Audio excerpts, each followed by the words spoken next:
Hello student, हम लोग जब भी कोई बॉडी एक सिंपल हार्मोनिक मोशन में है तो उसकी जो एनर्जी होती है वो टोटल एनर्जी क्या होता है ये समझना है हमें।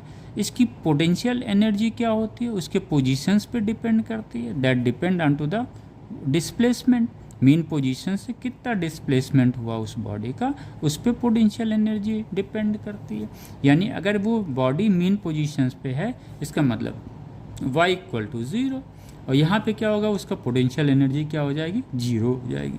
लेकिन अगर यही बॉडी जो SHM में है, अगर यहाँ पे y इक्वल टू 0 अगर हम करते हैं तो उस पर y इक्वल टू अगर मैंने 0 किया तो इस मीन पोजीशंस पे उस बॉडी का काइनेटिक एनर्जी क्या हो जाएगा, मैक्सिमम हो जाएगा, राइट। तो मीन पोजीशंस पे समझ में आ गया, पोटेंशियल एनर्जी 0 होगी और काइनेटिक एनर्जी क्या होगा, मैक्सिमम होगा। लेकिन अगर हम मैक्सिमम डिस्प्लेसमेंट पे देखेंगे जिसको हम लोग एम्पलीट्यूड बोलते हैं, तो उस पे बॉडी का क्या होगा, y इक्वल टू a हो जाएगा, एम्पलीट्यूड हो जाएगा। यानी यहाँ पे पोटेंशियल एनर्जी क्या होगा, मैक्सिमम होगा।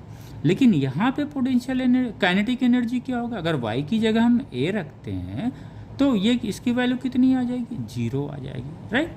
तो मैक्सिमम डिस्प्लेसमेंट पे पोटेंशियल एनर्जी बॉडी की क्या होगी, मैक्सिमम होगा, राइट। मैक्सिमम डिस्प्लेसमेंट में काइनेटिक एनर्जी बॉडी की क्या होगी, 0 होगा।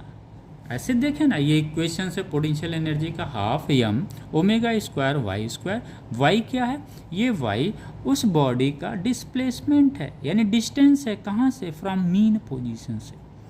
और एक चीज़ बहुत क्लियर होना है कि जब भी ये बॉडी SHM में चाहे इस तरफ आए चाहे उस तरफ जाए, चाहे मीन पोजीशंस की तरफ आए चाहे मीन पोजीशन से दूर जाए, दोनों ही पोजीशंस में हम जो डायरेक्शंस लेंगे डिस्प्लेसमेंट का बच्चों, ये हमेशा और हमेशा क्या होगा, away from the mean positions होगा। ये चीज़ हमेशा इसको माइंड में रख लीजिए ताकि कहीं पे कंफ्यूजन ना हो, राइट। और जो रीस्टोरिंग फोर्स होगा वो हमेशा और हमेशा क्या होगा, टुवार्ड्स द मीन पोजीशंस होगा। तो ये दो चीज़ क्लियर हो गया।